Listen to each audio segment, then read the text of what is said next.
그때 예수님과 제자들이 산에서 내려와 다른 제자들에게 가서 보니 그 제자들이 군중에게 둘러싸여 율법학자들과 논쟁하고 있었다. 마침 군중이 모두 예수님을 보고 몹시 놀라며 달려와 인사하였다. 예수님께서 그에게 저들과 무슨 논쟁을 하느냐 하고 물으시자 군중 가운데 한 사람이 대답하였다. 스승님, 번이 영이 들린 제 아들을 스승님께 데리고 왔습니다. 어디에서는 그 영이 아이를 사로잡기만 하면 거꾸로 때립니다. 그리고 아이는 거품을 흘리고 이를 갈며 몸이 뻣뻣해집니다. 그래서 스승님의 제자들에게 저 영을 쫓아내달라고 하였지만 그들은 쫓아내지 못하였습니다. 그러자 예수님께서 믿음이 없는 세대야, 내가 언제까지 너희 곁에 있어야 하느냐? 내가 언제까지 너희를 참아주어야 한다는 말이냐?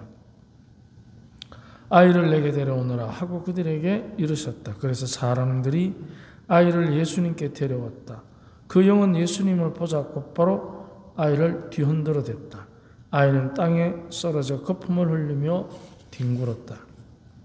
예수님께서 그 아버지에게 아이가 이렇게 된 지 얼마나 되었느냐 하고 물으시자 그가 대답하였다.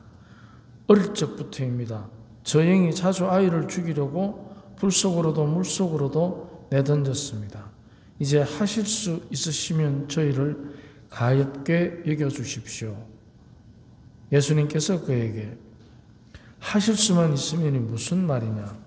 믿는 이에게는 모든 것이 가능하다 하고 말씀하시자 아이 아버지가 곧바로 저는 믿습니다. 믿음이 없는 저를 도와주십시오 하고 외쳤다. 예수님께서는 군중을 떼를 지어 달려드는 것을 보시고 더러운 영을 꾸짖으며 말씀하셨다. 벙어리 귀머거리 영아, 내가 너에게 명령한다. 그 아이에게서 나가라. 그리고 다시는 그에게 들어가지 마라. 그러자 그 영이 소리를 지르며 아이를 마구 뒤흔들어 놓고 나가니 아이는 죽은 것처럼 되었다. 그래서 사람들이 모두 아이가 죽었구나 하였다. 그러자 예수님께서는 아이의 손을 잡아 일으키시니 아이가 일어났다. 그 뒤에 예수님께서 집에 들어가셨을 때에 제자들이 그분께 따로 어째서 저희는 그 영을 쫓아내지 못하였습니까? 하고 물었다. 예수님께서는 이렇게 대답하셨다. 그러한 것은 기도가 아니면 다른 어떤 방법으로도 나가게 할 수 없다. 주님의 말씀입니다. 어째서 저희는 그 영을 쫓아내지 못하였습니까? 하고 물었다. 사제로 살아오면서 수없이 드린 질문이었습니다. 그리고 묻고 또 물었습니다. 그런데 주님께서는 그러한 것은 기도가 아니면 다른 어떤 방법으로도 나가게 할 수 없다. 그렇습니다. 기도는 부족하고 기대는 차고 넘쳤던 것입니다. 그래서 주님께 의탁하기보다는 겉으로 능력이 있는 것처럼 꾸미려고 한 것입니다. 이렇게 볼 때 우리는 기대에 찬 기도다운 기도가 차이가 난다는 것을 잘 알 수 있습니다. 기도는 전적으로 주님께서 원하시는 대로 살아가는 수련입니다. 목적을 이루기 위한 도구가 아니라 기도는 수련입니다. 그렇기 때문에 기도는 먼저 양심의 소리에 순종하는 일상의 훈련이 전제가 되어야 합니다. 양심을 저버리면서 기도를 한다는 것은 굉장히 어려운 이야기입니다.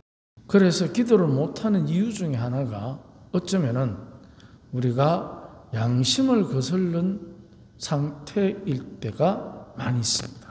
기도를 하는 사람은 무엇보다도 양심적이어서 겸손합니다.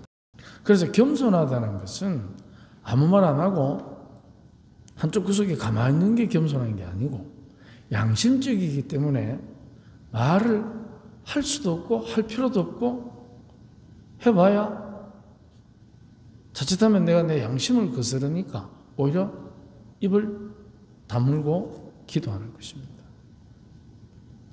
기도를 하면서 자기가 기대하는 것에 집착하는 경우가 있습니다.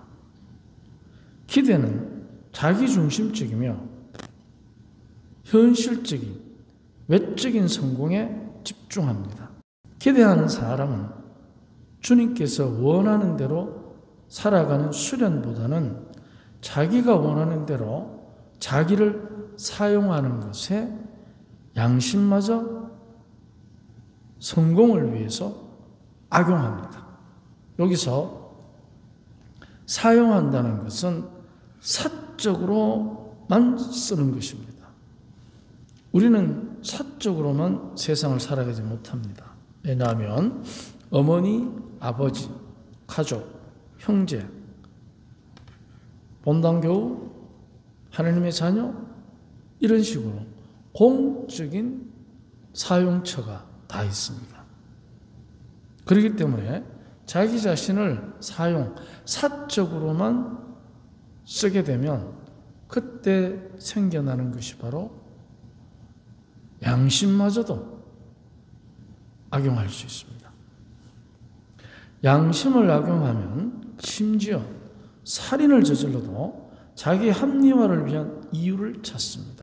자기 합리화를 하면 자연스럽게 자기는 그럴 수밖에 없었고 상황이 우리 부모가 나를 버려서 어릴 때 왕따를 당해서 물론 이유가 됩니다. 하지만 이 자기 합리화를 위한 이유를 계속 찾습니다. 그러면 이 능력은 선과 악을 식별하는 영적인 힘을 악용하게 만듭니다. 자기 합리화를 위해서. 그러면 책임은 면제받고 상처로 징징거리게 됩니다. 나는 상처받아서 이렇다. 흑수저니까. 흑수저도 못해서 무수저니까. 기도 중에 우리가 수련하는 축복은 이 능력을 선용하는 것입니다. 악용하는 것이 아니고 식별력을 이기심에 오용하면 할수록 현실성 없는 기대의 중독을 일으킵니다. 기대는 현실이 아니기에 기대는 기대로만 채워질 수 있습니다. 기대가 만들어낸 실망을 메꾸려고 또 다른 기대로 환상을 갖게 합니다. 여기 기대의 중독 정세입니다. 실망을 메꾸려고 더 큰 기대라는 환상을 조작해냅니다. 식별력을 선용하면 주님 안에서 성화의 축복을 누립니다. 우리는 이 축복을 기도 안에서 누리고 더 성숙됩니다. 기도는 더 깊은 기도를 통해서 겉으로 보이는 현실이 아니라 보이지 않는 주님의 예비하심의 현실을 살게 합니다. 그렇다고 해서 너는 운명이 이렇게 정해져 있어. 그 예비하심이 아닙니다. 그것은 겉으로 드러난 상황이고 주님의 예비하심이라는 것은 항상 우리가 선용하고 특히 영적인 식별의 능력, 선과 악을 식별하는 능력을 선용하도록 예비해 놓으신 겁니다. 기도는 주님이 예비하셨기 때문에 진리 안에 진실이기에 악마를 물리칩니다. 기대는 반대로 사람이 만들어낸 가짜이기에 악마의 유혹이 도사리고 있습니다. 그래서 우리는 기도다운 기도를 해야 됩니다. 기대를 충족시키기 위한 기도는 유혹입니다. 그러면 사람이 기대 안 하고 어떻게 삽니까?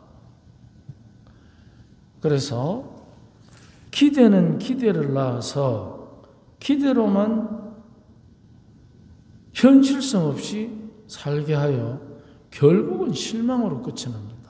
하지만 기도는 현실을 있는 그대로 받아들이고 감사하게 하여 계획을 세우고 노력하는 은총으로 결국은 희망을 이룹니다. 우리가 기도하지 않으면 이룰 수 없는, 다른 방법이 없는 그런 우리의 영적인 하느님이 예비하신 현실이 있다는 것을 기억하면서 우리가 기도 중에 모두가 더 성화되도록 노력합시다. 아멘.